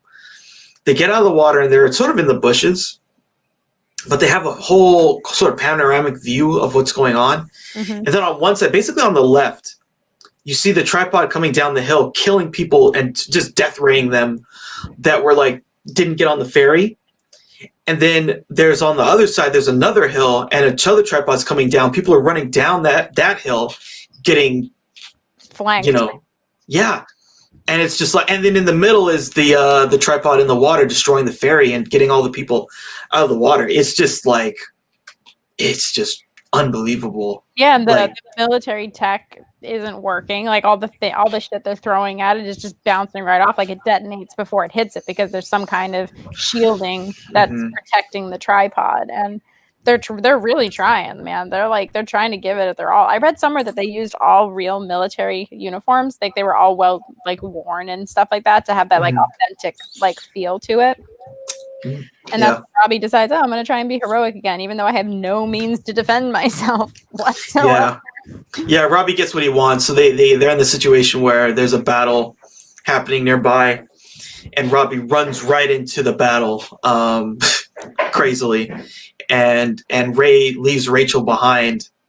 So what do you think about this woman? This woman basically tries to take Rachel. It's a tense moment because we know as an audience, Ray is there. He's literally like 20 feet from Rachel. Mm-hmm. Any other situation, trying to get your son not to go do something, Rachel would be fine. She can see her dad. Her dad can see her. But amidst the chaos, I think this woman was actually trying to just do something kind. And I think that shows, even in our darkest moments of humanity, someone might still see a lost little girl and want to help her. And she's trying to take her, but it's not because she's trying to like sell her or something like that. It's not because she's like going to traffic her or hurt her or kill her or something. She's like, no, I'm not leaving her. Like this girl is by herself. And the chaos around, she can't hear that Rachel is like, no, my dad is right there. But which one is your dad? Is your dad already dead? Like, I don't know. Like it was nice to finally see a stranger amidst all this chaos and all this horror that Rachel is seeing, someone looking out for her who doesn't know her. And I actually didn't mind it. Like I obviously I'm like, Ray's going to come back. Robbie's going to go fuck off somewhere, be a dick. But Ray's going to come back to Rachel because she's the one who's the most vulnerable. Mm-hmm. And I don't know. I kind of liked that someone would still care even when you're thinking about your own survival. Yeah. And it was a good moment where it made sort of a positive moment negative because we're worried about her getting taken away from him. And yeah, you're right. It's like one of the, because like, the aliens are right there and they're going to win the battle. And if she gets left and Ray got, death rayed, she was just going to stand there and basically die. Yeah. And it's because like the last encounter Rachel had with a mob of people, they were trying to kill her, and I like to think that if the lady did take her, that maybe on some level, Rachel if she survived, would appreciate it. I'd like to see a sequel. No, because they did that with Independence Day, so that wouldn't be good. But I was going to say, I'd like to see Rachel now. and what she became. What did she do after that event? Who did she become? Like, I was just left wondering that. How would that shape your experiences? And I know I keep going back to like the post 9/11 thing, but I think that is really important in regards to Rachel's character. Mm-hmm. She saw all of that. Like, just like we saw something so catastrophic happen, maybe not on the same level as an alien invasion, but to a certain degree, it was pretty traumatizing for an entire generation. Yeah, for sure. So then Ray gets Rachel back. Robbie's gone. Basically the last thing of him they see is the tripod comes over the horizon and there's a giant explosion. And I think like a fiery wheel or something rolls down the hill or something. I think it's like a big like military jeep or something like that, and it just comes rolling down the hill. And everyone, it's on fire, and everyone's assumed. Oh, hey, sorry, my dog is running in again. I think it's just assumed everyone's dead. Okay, everyone's dead. Okay. Yeah, she's rambunctious. Rambunctious doesn't even begin to cover it. Yeah, she's a pint-sized pain in the ass. Yeah, but I love her. But I think that's when Ray's kind of like, okay, I really got to get going now. Yeah, and so then they meet the Tim Robbins character, Harlan Ogilvy, and they see him, and he's, they should have known from the jump, right? This dude's out here holding up a shotgun. He's like, come here, come with me, stay with me, or whatever. And then he's like, they go with this guy, and they go into his freaking basement. I think a lot of that had to do with just desperation. At that point, Ray was just kind of demoralized. He assumed his son was dead. His daughter is having probably a nervous breakdown. Yeah. And I think he was just desperate. Mm-hmm. Yeah, I mean, he's got a gun. So shoot. Fuck it. Yeah. So what'd you think of this moment where Ray's sort of trying to put her to sleep? And he can't sing her a lullaby, but he sings her a pop song. Yeah, I thought it was sweet. He's trying. Yeah, that was good. Yeah. The first time in the movie, he's really trying to at least make her feel better because she's so distraught. She's just she's so sad. And he's trying to, don't worry, Robbie's going to meet us. He'll be fine, even though he knows that there's a huge possibility Robbie's dead. Yeah, that Robbie literally just died in this battle we just saw. Yeah. Yeah, he has no help anymore. It's just him and Rachel and this crazy guy with a shotgun. And that's when I think he really becomes a dad too. Yes. And I remember moments with my dad when I was like little and scared or something like that. And my dad would sing me a song and it would make me feel better. And, it just, I just thought it was a sweet moment, Yeah, it was a good moment. It makes me wish Tom Cruise wasn't such a freaking crazy son. I know. I think we talked about this last week, and I'm like, damn it, Tom. The Scientology. I saw this crazy story. I wanted to send it to you, but I forgot.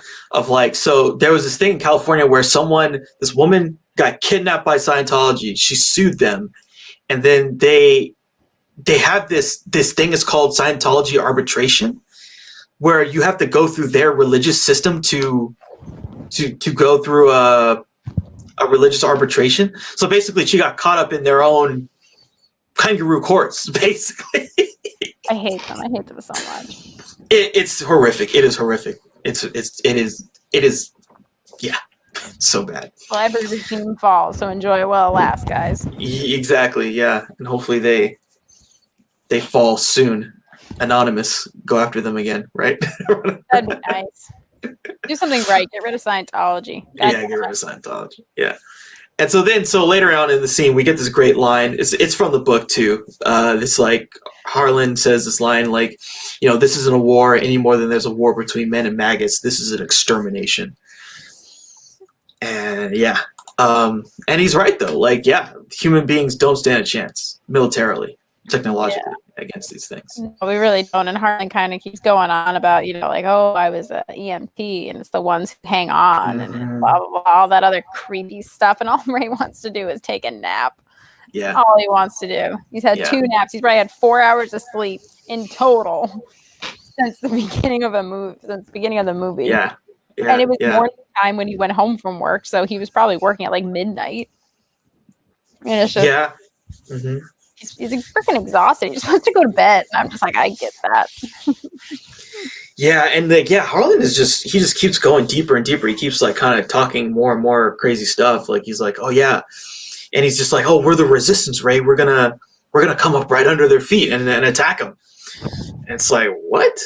And the thing is, like when the tripod gets in there, its little eye, Ray's trying to save him. He's trying to convince him, like, no, don't attack. That scene is so good. It's like that scene is amazing. The kitchen scene in Jurassic Park, very, very much so. Like, it's just has a snake thing. I like snakes personally, but like, it just slithered around. It was just this giant eye with this huge vision, and it's just Yeah, that scene was so well shot too. Like there's this one shot that I really love where they're Ray and Rachel are hiding. And then, so we see them hide and we see the eye come out and it's moving and moving. And then the camera keeps going back and then we see Harlan pick up the axe and we see his face and he looks crazy. And then he's like looking at the thing and he's like, he's like about to strike. And then it cuts and he's like, no. Don't do this. Don't do it. Don't do this. Don't be crazy right now. And then like the subsequent like standoff they have with the shotgun is just so... They're trying to be quiet. Like they're both trying to be quiet, but all struggling for dominance with the gun. And it's just, yeah, it's so good. Yeah. And then we see the Martians for the first time. And yeah, like you said, they're kind of cute-ish. I thought they were kind of cute. I mean, evil, but cute. Mm-hmm. Yeah. They're sort of probably like 5.5-ish feet tall. They got this triangular kind of head, like you said, like the really big peak. They got 3 legs, and those ones look like, I don't know. They came off to me as like kind of being children. They were very cute, and they're like touching stuff. Like there's this one scene and one's looking at a picture. And he's like touching it, and he's like passing it along. They're sniffing it. They're like licking it. They're like, how is this? And like the bicycle wheel is just like, what the hell? And then it falls. And he like smashes it or something. Mm-hmm. When that one licked it, that was the end for him. Yeah. Don't lick a 50-year-old picture, bro. I don't care what planet you're from. Ew. I wash my hands after touching old pictures. I don't know where those have been. Yeah. Yeah, and so then, like, finally, the big bellowing sound comes out, right? And then they all retreat and recede, and there's basically a reprieve. But like Ray and Harlan, they can't coexist. He's way too crazy. He's way too crazy. Way too crazy. And things sort of start to come to a head. Then the next scene, like, Ray wakes up and Harlan's just like, Ray, just screaming his name. Yeah, like, letting them know where they are. And then we get this scene where, like, we see what they're doing. They're basically terraforming the planet, the Martians. But they're terraforming the planet using human blood. And they're spraying human blood like it's, Harlan uses the analogy, fertilizer. And then it creates this creeping moss. Yeah, it's really gross, because I'm assuming they're probably mixing it with something else. Like, it's not just human blood that they're, spraying all over the place. It's pretty nasty. Again, very, very violent, in a scene I kind of forgot about, probably for obvious reasons, because it was so gross. And yeah, I think they're both pretty freaked out by it.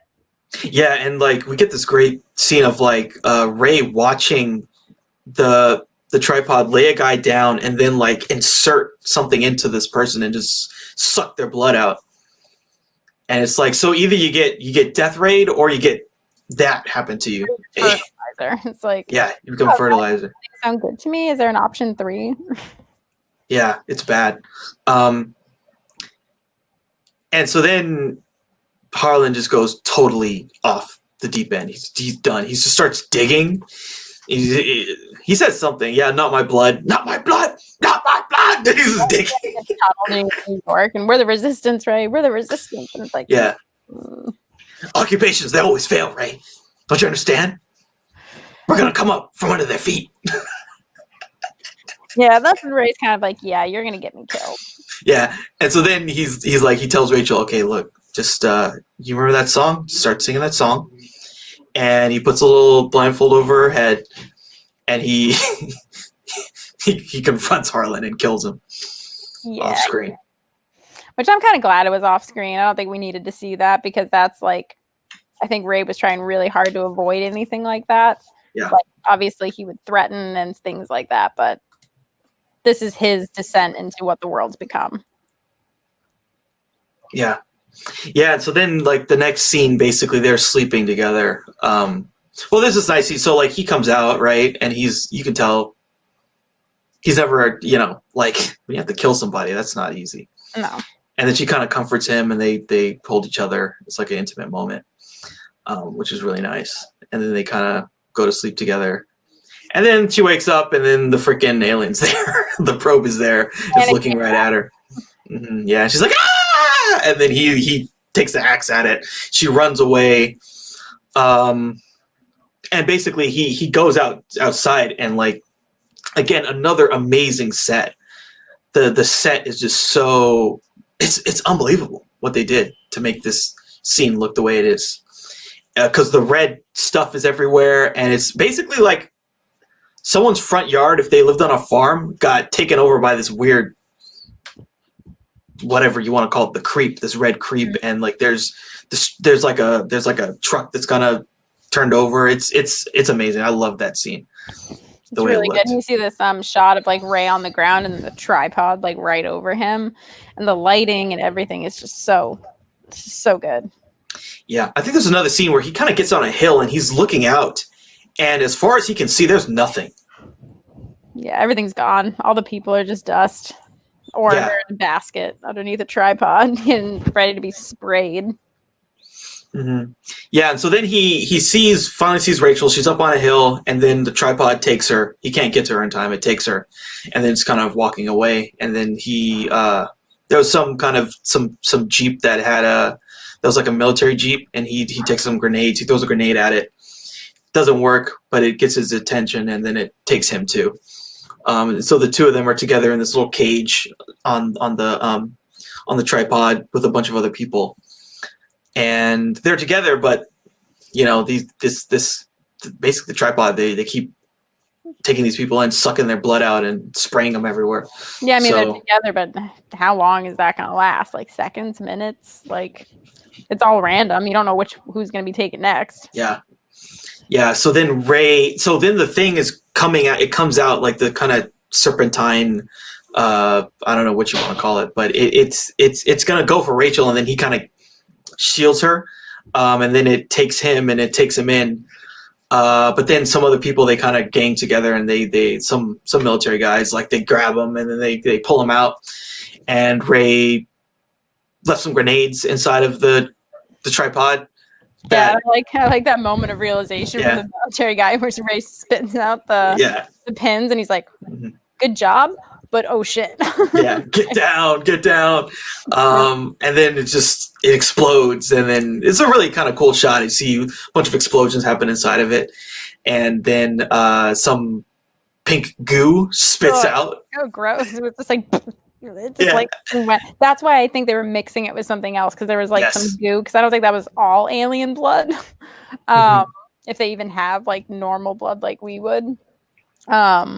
But yeah, it was pretty gross. It was a good shot, but it was like just like bits of it just falling. Yeah, it's like sprays onto the camera. It's pretty cool. And so then the cage lands on a tree, and Rachel and Ray and everyone else are able to escape. And then the next shot, they're continuing to Boston, and they see all the creep is dying. It's turned from red to gray, and then he kind of takes a piece of it and crushes it, and it turns into dust. And all these tripods are disabled all over the place. Shields are down. And then Ray kind of points out to this military guy, like, hey, the shield is down on this thing. There are birds on it. You should attack it. And then we get this cool scene where the military, they get an RPG kind of rocket launcher, and they shoot down one of the tripods, falls through a building. Really Very cool dramatic. shot. Yep. Very dramatic, yeah. Like, there's like a guy jumping over a freaking car while this thing's crashing onto it like goes through a building, crashes on the ground, destroys a car. And then they open it up, and then the Martian comes out. It's like it dies very dramatically. Yeah, its eyes like glass over or something, turn gray. Yeah. And, Yeah. The war is basically coming to an end here, and then Rachel and Ray they get to Boston, and then they see his ex-wife from the Lord of the Rings, and guess who else is there? By some kind of miracle, Robbie is there. He's alive. Robbie, how did he get there? That's never explained. There's never some moment like, oh, well, one of the Jeeps from the military was still working and I managed to like steal it or something like that. One piece of dialogue was all I was asking for. And but whatever. We needed a happy ending, Yeah, we get our happy ending, yeah. And then we get this like really cool, this is another thing from the book, the narration that basically explains that the thing that killed the aliens is they got a disease. And the disease they were not prepared for because they're not equipped to, to basically they got coronavirus. Basically they got the Rona and they got the Rona systems. For aliens who have all this technology, their immune systems actually are shit on our planet. So yeah, and this is like, and it's straight from the book. It's a great quote. The aliens, they were undone, destroyed after all of man's weapons and devices had failed by the tiniest of creatures that God in his wisdom put on this earth. By the toll of billions of deaths, man had earned his immunity, his right to survive among this planet's infinite organisms. And that right is ours against all challengers, for neither do men live nor die in vain.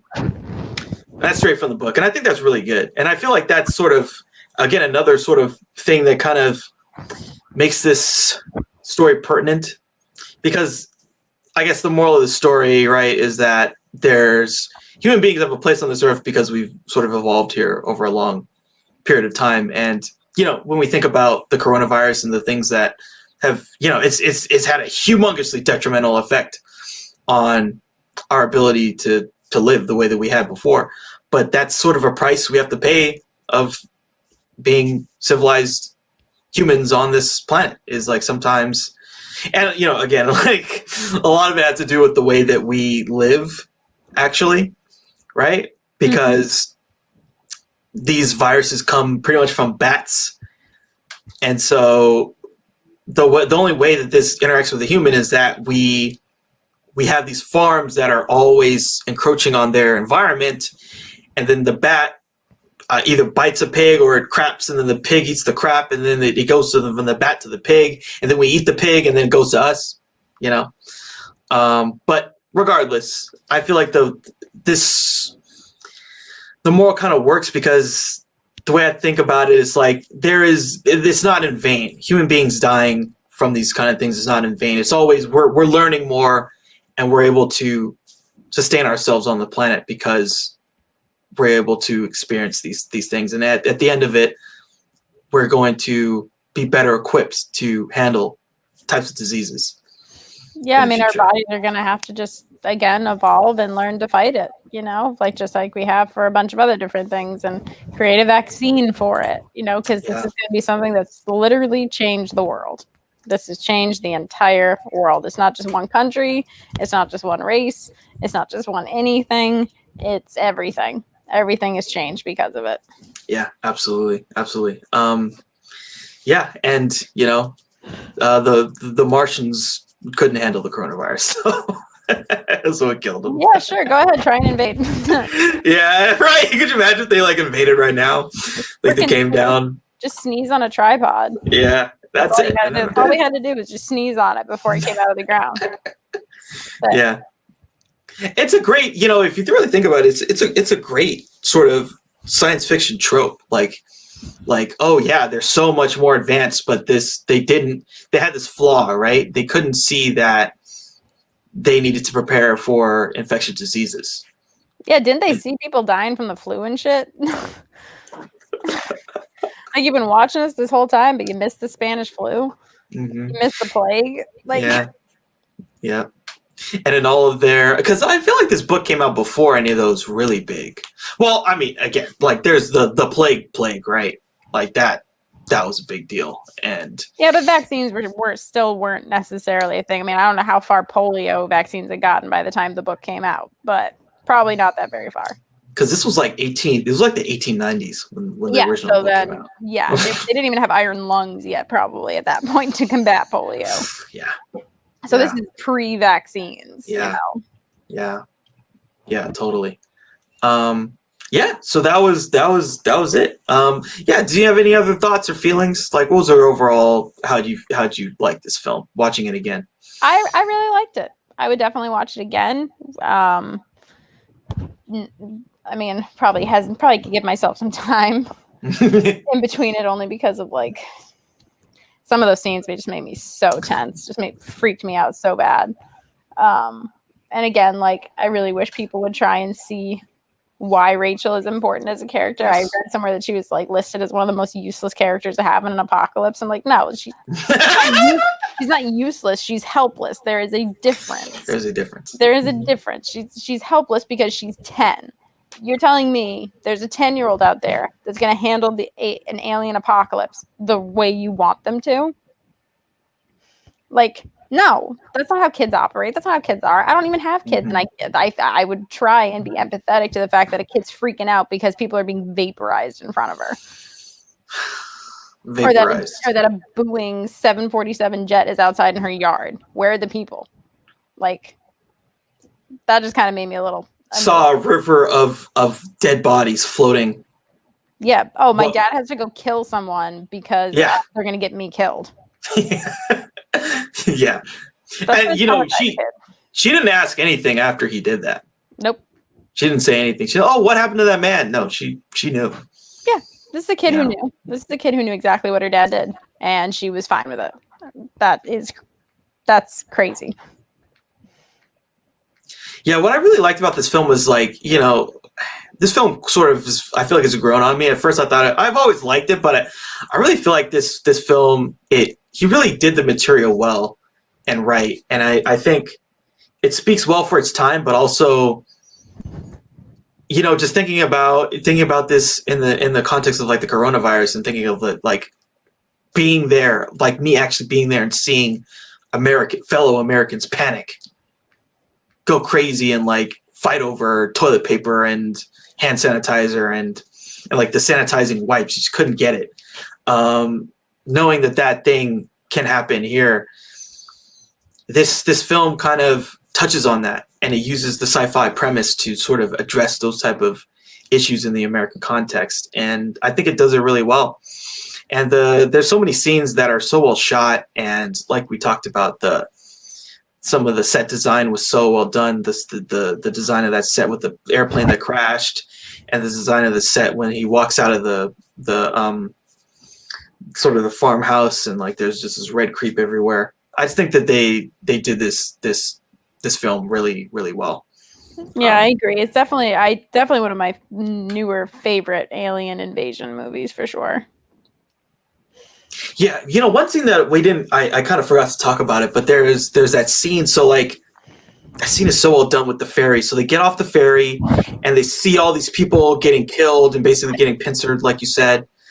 And then they're basically running away, and they're running into the forest. And then they see these clothes descending down. Yeah, that's pretty freaky. The wind so ominous. Yeah.